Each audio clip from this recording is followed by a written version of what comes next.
Hello students, तो आज हमारा जो टॉपिक रहेगा उस टॉपिक का नाम है electric field intensity at any point due to an electric dipole. देखो, काफ़ी टाइम के बाद आज मैं क्लास ले रहा हूँ, ठीक है।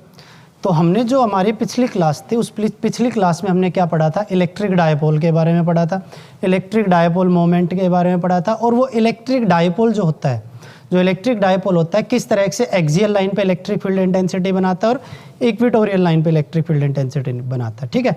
तो आज जो हमारा टॉपिक रहेगा उसी इलेक्ट्रिक डायपोल की वजह से इलेक्ट्रिक फील्ड इंटेंसिटी निकालने किसी भी पॉइंट पे उस डायपोल पे। देखिए, ना तो एक्सियल होगा ना इक्वेटोरियल पे होगा, किसी भी पॉइंट पे होगा, ठीक है। तो देख लेते हैं उस पॉइंट पे। देखिए, ये मान लेते हैं हमारे पास एक इलेक्ट्रिक डायपोल है। This is an electric dipole, this is charge minus Q and this charge is plus Q, ठीक है। This line is equatorial line, ठीक है। ये लाइन इक्वेटोरियल लाइन होगी। मान लेते हैं सेंटर ऑफ डायपोल है, तो ये देखो टोटल डिस्टेंस हमें याद है, ये 2a होता था और ये डिस्टेंस कितना है a, तो ये भी कितना रहेगा a। इस पॉइंट को अगर मैं a मान लूँ और इस पॉइंट को अगर मैं b मान लूँ तो ये सेंटर ऑफ डायपोल को मैं o मान लेता हूँ, ठीक है। तो हमारी ये डायपोल की एक सिचुएशन होती है, वो ए पॉइंट पे माइनस क्यू चार्ज रखा हुआ है, इस बी पॉइंट पे प्लस क्यू चार्ज रखा हुआ है। टोटल डिस्टेंस डायपोल के बीच का 2a होता है। सेंटर ऑफ डायपोल से डिस्टेंस वो वाला a हो गया, तो ये वाला भी क्या हो गया, a हो गया। क्लियर है। अब देखिए, इस पॉइंट से, इस सेंटर पॉइंट से किसी भी पोजीशन पे, जैसे हम मान लेते हैं इस पॉइंट पे मान लेते हैं, ठीक है। ये पॉइंट P है हमारे पास। इस पॉइंट P पे जो कि इस सेंटर से r पोजीशन दूर है, ठीक है। और इस डायपोल से थीटा एंगल इंक्लाइन है। उस पॉइंट पे हमें इलेक्ट्रिक फील्ड निकालना है। उस पॉइंट पे हमें क्या निकालना है, इलेक्ट्रिक फील्ड निकालना है। क्लियर है, ठीक है। तो बढ़ते हैं इस पे आगे। अब देखिए, हम अगर ये बोलें कि इस डायपोल का डायपोल मोमेंट किधर से किधर होता है, तो हमें याद है ये डायपोल मोमेंट होता है फ्रॉम नेगेटिव टू पॉजिटिव। ये डायपोल मोमेंट है P। क्लियर। अब देखो, ये डायपोल मोमेंट P इस पोजीशन से थीटा एंगल डिक्लाइन है नीचे की तरफ, है या नहीं है? है। तो इस डायपोल का इधर कंपोनेंट किधर होगा, कितना होगा, इधर कंपोनेंट ये होगा P कोस थीटा। होगा या नहीं होगा? देखो, ये डायपोल मोमेंट P है और इस पोजीशन से ये थीटा एंगल डिक्लाइन है, तो ये वाला जो डायपोल का ये वाला कंपोनेंट कितना होगा, P कोस थीटा। और ये वाला कंपोनेंट कितना होगा, ये वाला कंपोनेंट होगा P साइन थीटा। होगा या नहीं होगा? ठीक है। अच्छा, अब देखो, इस पूरी लाइन पे, ये पूरी लाइन पे डायपोल मोमेंट कितना है, P साइन थीटा। और इस पूरी लाइन पे ये कहीं पे भी जा रही हो, यहाँ पे डायपोल मोमेंट कितना होगा, P कोस थीटा। अब देखो, ये पॉइंट P को ध्यान से देखिए, इस पॉइंट P को हमने ध्यान से देखा और इस P कोस थीटा को ध्यान से देखा। हमें ये लगता है कि इस dipole moment P cos theta का ये वाला पॉइंट जो है,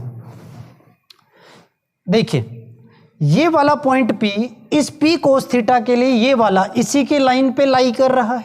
देखिए, इसी की लाइन पे लाई कर रहा है या नहीं कर रहा है? तो ये वाला पॉइंट P इस P कोस थीटा के लिए ये वाला पॉइंट P एक्सियल पॉइंट हुआ या नहीं हुआ? क्यों इसी लाइन पे लाई कर रहा है। और ये वाले P साइन थीटा के लिए ये वाला पॉइंट 90 डिग्री पे है या नहीं है ना? तो ये वाला पॉइंट इसके लिए इक्वेटोरियल लाइन पे हुआ या नहीं हुआ? और हमें पता है बेटे कि the electric field intensity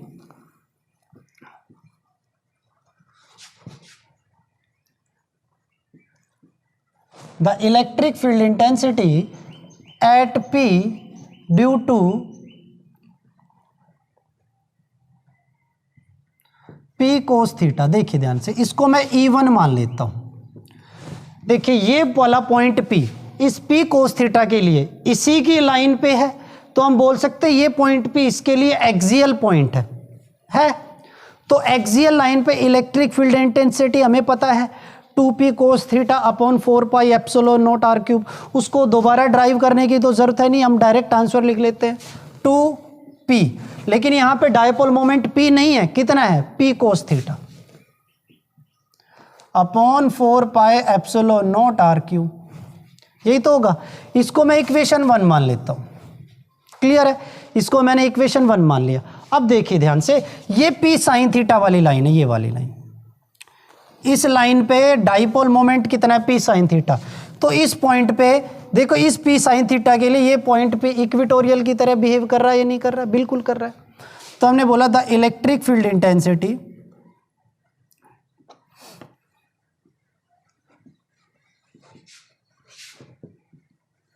at p due to p sine theta. तो पी साइन थीटा की वजह से बेटे यहां पे इलेक्ट्रिक फील्ड इंटेंसिटी को मैं E2 मान लेता हूं, और पी साइन थीटा के लिए ये वाला पॉइंट पी इक्वेटोरियल है। तो इक्वेटोरियल का हमें फॉर्मूला याद है, P upon 4 pi epsilon naught r cube. लेकिन यहाँ पे डाइपोल मोमेंट P नहीं है, कितना है, P साइन थीटा है। तो ये कितना आ जाएगा, P साइन थीटा, क्लियर। अब देखिए हमें एक और चीज यहाँ पे याद आ रही है कि जब हम एक्सियल लाइन पे इलेक्ट्रिक फील्ड इंटेंसिटी निकाल रहे थे तो वहां पे इलेक्ट्रिक फील्ड इंटेंसिटी की डायरेक्शन थी अलोंग द डाइपोल। यानी अगर इस पॉइंट पे इलेक्ट्रिक फील्ड इंटेंसिटी निकालेंगे due to this p cos theta, that is along the dipole. ये डाइपोल पी कोस थीटा है और इसके अलोंग ही इलेक्ट्रिक फील्ड इंटेंसिटी होगी, होगी या नहीं होगी। तो हमने बोला इसकी जो डायरेक्शन होगी वो होगी अलोंग पी कोस थीटा।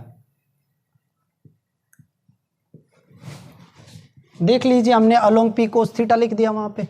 और अगर हम इसकी डायरेक्शन की बात करें, इस डाइपोल मोमेंट की वजह से यहां पे इलेक्ट्रिक फील्ड इंटेंसिटी की बात करें, तो इसके लिए ये पॉइंट इक्वेटोरियल होता है, और इक्वेटोरियल लाइन पे इलेक्ट्रिक फील्ड इंटेंसिटी की direction opposite to the direction of dipole होती है।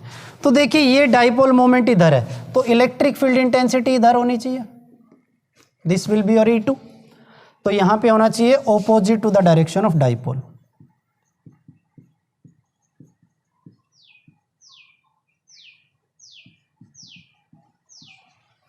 यही तो होना चाहिए, है ना। अब देखिए ये E1 है और ये E2 है।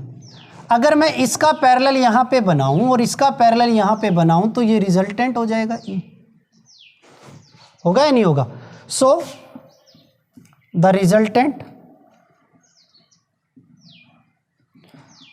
इलेक्ट्रिक फील्ड इंटेंसिटी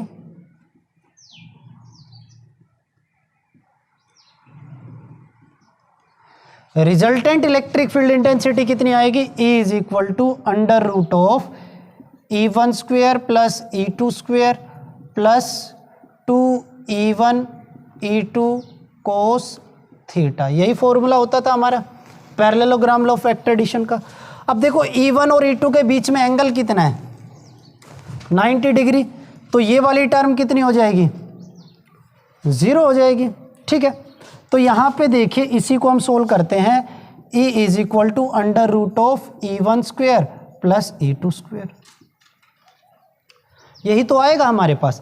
अब देखो ध्यान से, वहां पे हमारे पास E is equal to under root of what is the value of E1, तो you will say 2p cos theta upon 4 pi epsilon naught r cube whole square plus E2 square p sine theta upon 4 pi epsilon naught r cube whole square, यही तो आएगा।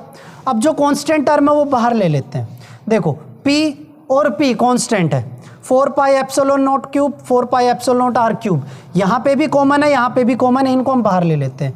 p upon 4 pi epsilon naught r cube, ये common था, दोनों में common था, हमने बाहर ले लिया। अब देखो यहाँ पे 2 का स्क्वायर बचा और कोस का स्क्वायर बचा, तो ये बचा 4 कोस स्क्वायर थीटा प्लस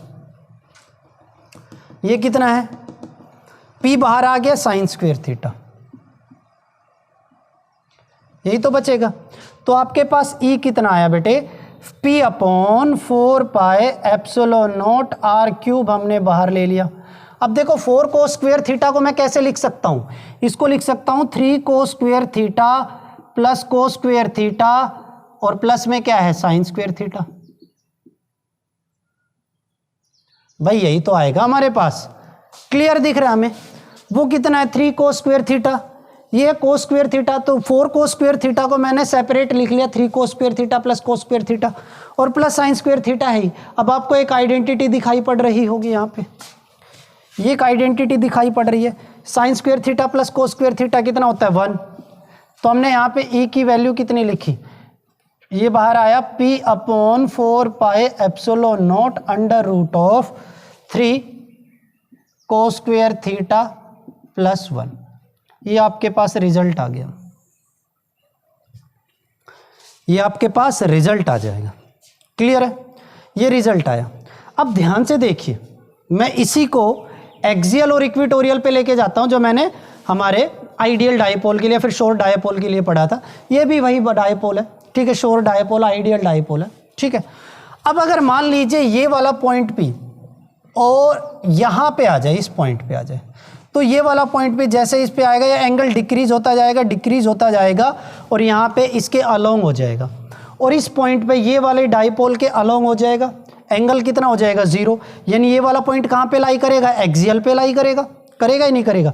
और एक्सियल पे ये एंगल कितना हो जाएगा 0, तो cos 0 कितना होता है 1, 1 का स्क्वायर कितना 1, 3 इंटू 1 कितना 3, 3 इंटू 1 कितना 3, तो 3 प्लस 1 कितना हो गया 4, 4 का रूट कितना आ गया 2। तो ये कितना आ जाएगा एक्सिस पे कितना आ जाएगा, एक्सियल पे कितना आ जाएगा 2p/4 pi epsilon not r³। और यही हमने पढ़ा था एक्सियल पे। तो ये हमारा जनरल मेथड होता है। अब देखिए मान लीजिए इस पॉइंट को मैं यहाँ पे लेके चला जाऊँ, यहाँ पे लेके आ जाऊँ, तो देखो ये एंगल कितना हो जाएगा यहाँ पे 90 और ये वाली लाइन कौन सी, इक्वेटोरियल लाइन। तो हमने बोला इक्वेटोरियल लाइन पे इलेक्ट्रिक फील्ड इंटेंसिटी, यहाँ पे थीटा की जगह कितना रखना है 90, कोस 90 कितना 0, √1 होता है, तो ये आ जाएगा p/4 pi epsilon not r³। हो गया। तो इस तरह से हम इलेक्ट्रिक फील्ड इंटेंसिटी का जनरल फॉर्मूला भी याद रख सकते हैं। और बेटे ये जो जनरल फॉर्मूला होता है, जब हम थोड़े से एडवांस लेवल के न्यूमेरिकल्स करते हैं तो वहाँ पे ये बहुत यूज़फुल होता है, बहुत ज़्यादा यूज़फुल होता है। ठीक है, क्लियर है? तो ये वाला कॉन्सेप्ट जो है हमारे लिए यूज़फुल भी बहुत है। हालांकि हमें इससे हम अच्छे से अच्छे न्यूमेरिकल्स कर सकते हैं इजीली। ठीक है, हम जब आगे क्लास लेंगे तो इसके ऊपर न्यूमेरिकल्स भी अच्छे से अच्छे करेंगे। लेकिन अभी हम नेक्स्ट टॉपिक पे बढ़ते हैं और हमारा नेक्स्ट टॉपिक ये है कि जब हम एक इलेक्ट्रिक डायपोल को एक एक्सटर्नल यूनिफॉर्म इलेक्ट्रिक फील्ड में रखते हैं तो उसके ऊपर क्या फोर्स लगती है या फिर क्या टॉर्क लगती है, ये हमें पढ़ना है। मतलब उसके साथ क्या फिनोमेना एक्ट होता है, ये हमने पढ़ना है। ठीक है, तो हमारा जो टॉपिक है torque on an electric dipole placed in a uniform electric field. तो इसको साफ कर लेते हैं, आप स्क्रीन पोज कर लेना, इसको उतार लेना।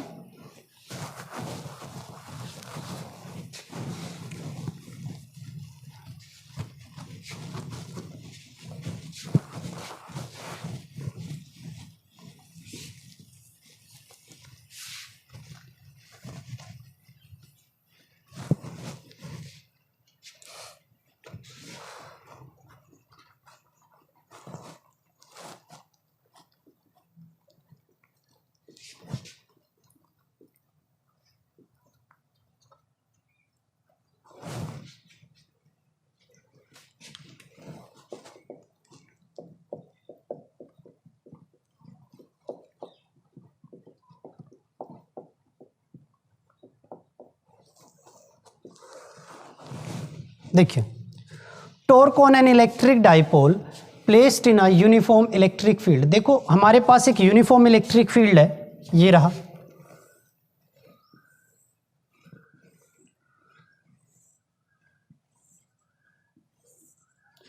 अब देखो ये इलेक्ट्रिक फील्ड उस डायरेक्शन में जा रहा है तो पक्का यहां पे पॉजिटिव चार्ज होने चाहिए, यूनिफॉर्मली डिस्ट्रीब्यूटेड। ये इलेक्ट्रिक फील्ड है हमारे पास। और देखो हमने यहाँ पे एक इलेक्ट्रिक डायपोल रख दिया, ये हमारे पास एक इलेक्ट्रिक डायपोल है।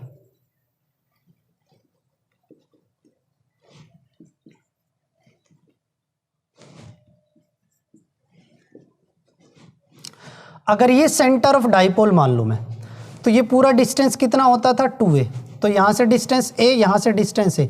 देखो ये एंगल जो अगर मैं थीटा मान लूँ तो हर जगह ये एंगल थीटा ही बना रहा है, क्योंकि इलेक्ट्रिक फील्ड जो हर जगह पे यूनिफॉर्म है।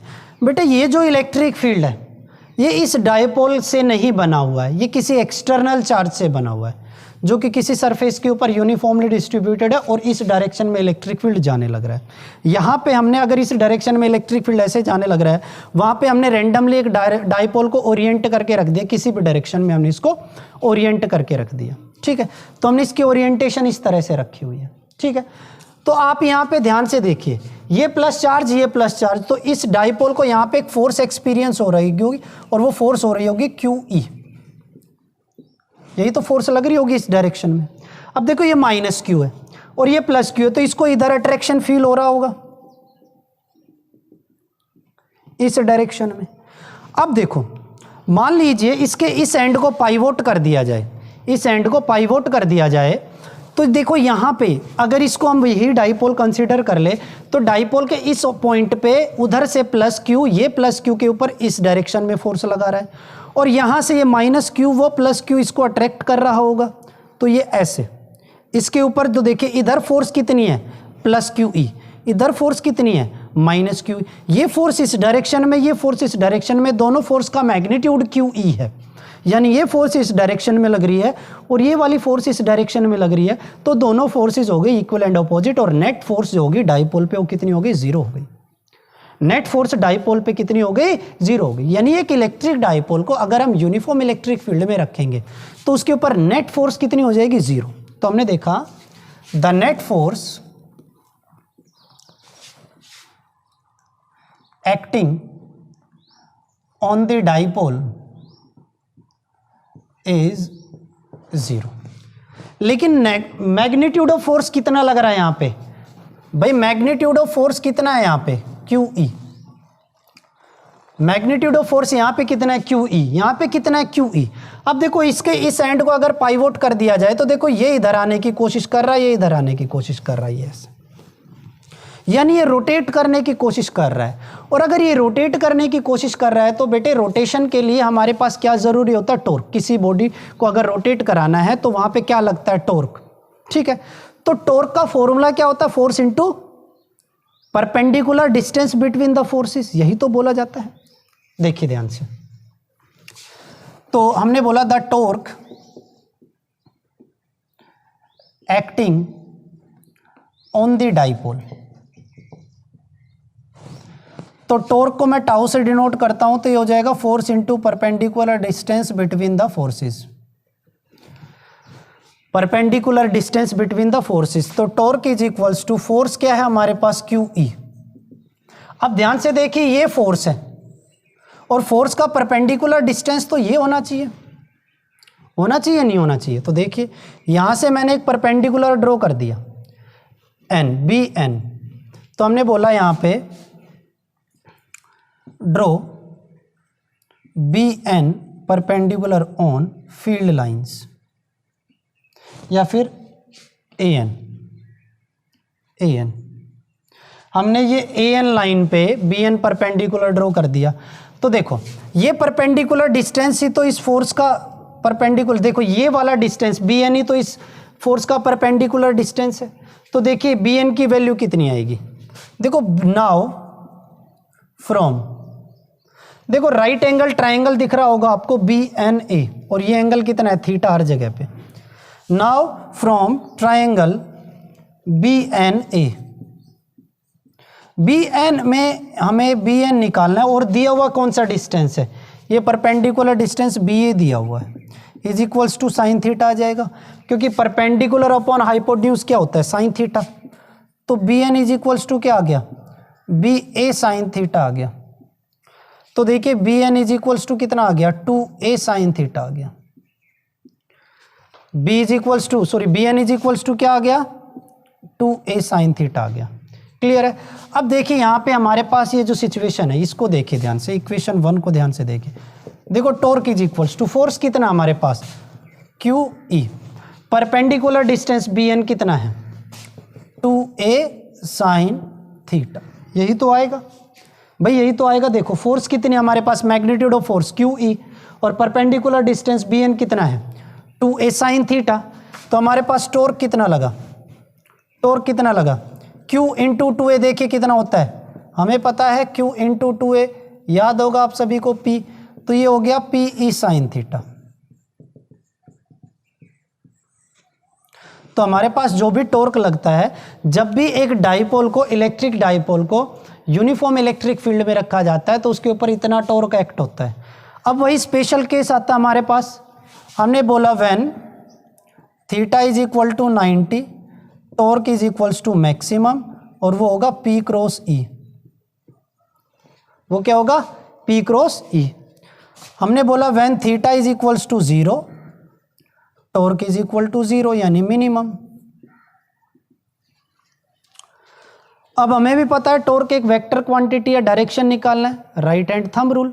ये रोटेट कर रहा है, रोटेट कर रहा है तो पाम को रोटेट करो, क्लॉकवाइज है एंटी क्लॉकवाइज है, वो अलोंग द एक्सिस आनी डायरेक्शन। वही डायरेक्शन किधर आनी, along the axis. Direction is along the axis, along the axis आएगी इसकी डायरेक्शन, ठीक है। देखिए अगर इस डाइपोल को हम आगे भी पढ़ेंगे जब, तो हमने देखो जब इस डाइपोल को हम ऐसे ज़बरदस्ती अगर हम इसको इलेक्ट्रिक फील्ड के अगेंस्ट रोटेट कराते हैं, ठीक है, तो एक वर्क डन आता है जो इसके अंदर एनर्जी के रूप में स्टोर हो जाता है, जो इसकी पोटेंशियल एनर्जी होती है। वो जब भी आएंगे, नेक्स्ट टॉपिक जब भी आएंगे हम नेक्स्ट क्लास में पढ़ेंगे, ठीक है। आज के लिए इतना ही, थैंक यू। और अब जो हमारी नेक्स्ट क्लासेस होंगी वो बहुत जल्दी होंगी, यानी डेली बेसिस पे आपको वीडियोस मिलती रहेंगी। Thank you very much.